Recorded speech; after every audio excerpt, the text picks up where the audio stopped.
votes are counted. It is time for the votes to count.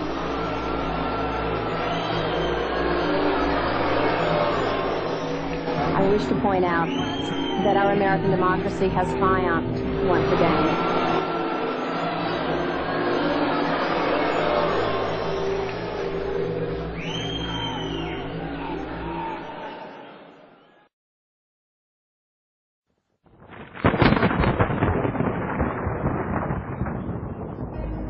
The Skull and Bones secret society was originally called the Brotherhood of Death. George Bush Jr., his father George H.W. Bush, and his grandfather Prescott Bush have all been initiated into this macabre fraternity, which was established in 1832 at Yale University by William Huntington Russell, whose family were America's biggest opium smugglers. George W. Bush was initiated into the Skull and Bones Brotherhood of Death in 1968. The ceremony took place at the Society's headquarters, which is a stone building with almost no windows. This mausoleum-type building is known as the Tomb. There is a small enclosed courtyard, an internal chamber where initiates lay masturbating inside a coffin, and a museum of artifacts held sacred by the Society's members, which are all called bonesmen, regardless if they are male or female. Many of the artifacts inside the Skull and Bones headquarters have been stolen by its members. To prove their devotion to the Brotherhood of Death, bonesmen have robbed graves, bringing human skulls and skeletons back to their tomb and placing them in glass display cabinets. For nearly 40 years, George W. Bush has been an active member of this most bloodthirsty occult secret society. His allegiance is primarily to his fellow bonesmen, not the American people.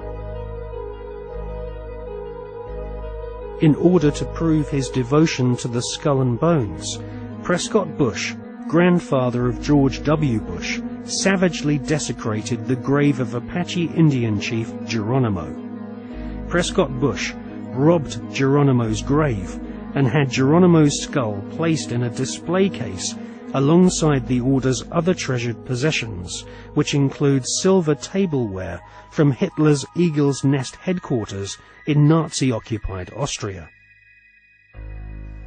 Welcome to the satanically inspired secret world of the Skull and Bones Brotherhood of Death. Welcome to the sick world of the Bush family.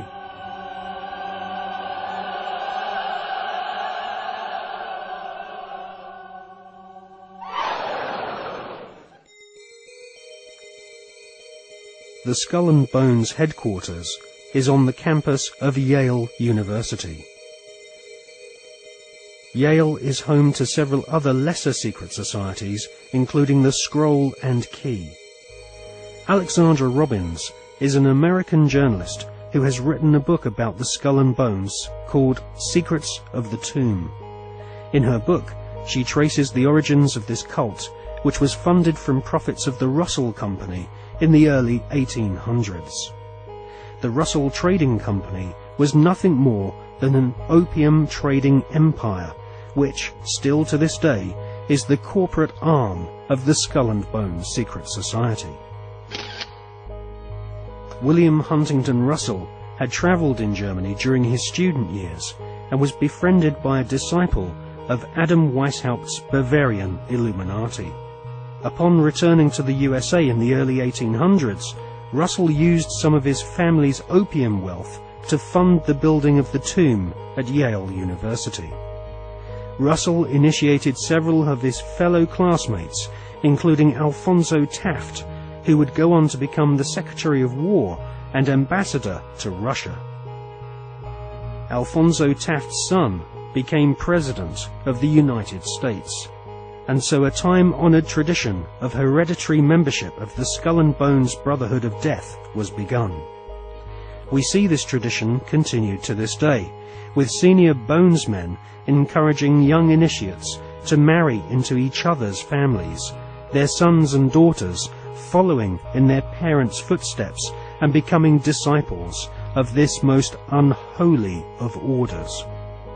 In the Hollywood movie Brotherhood of the Bell, we see an initiation ceremony which is a common occurrence on the campuses of America's elite Ivy League secret societies.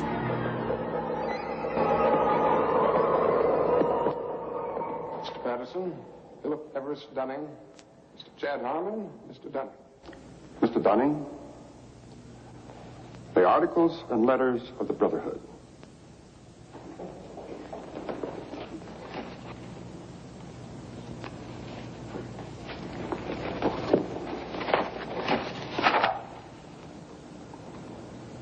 Do you swear that having been entrusted with these articles and letters since midnight this night, that you alone read them and did not communicate their content to any person whatsoever?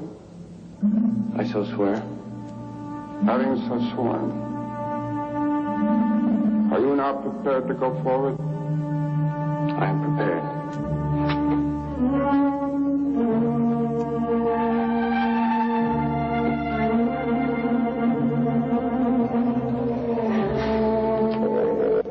Mr. Dunning, for over 200 years, Brothers of the Bell have been initiated before the spell, and in the same ceremony at sunrise. 22 years ago, Mr. Patterson stood due east in your place, and I became his senior, as Mr. Patterson is now yours.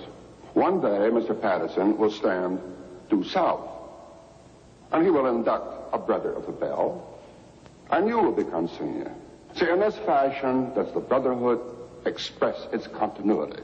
It will continue long after all of us are dead.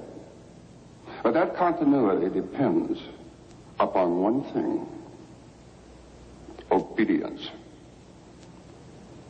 Absolute obedience.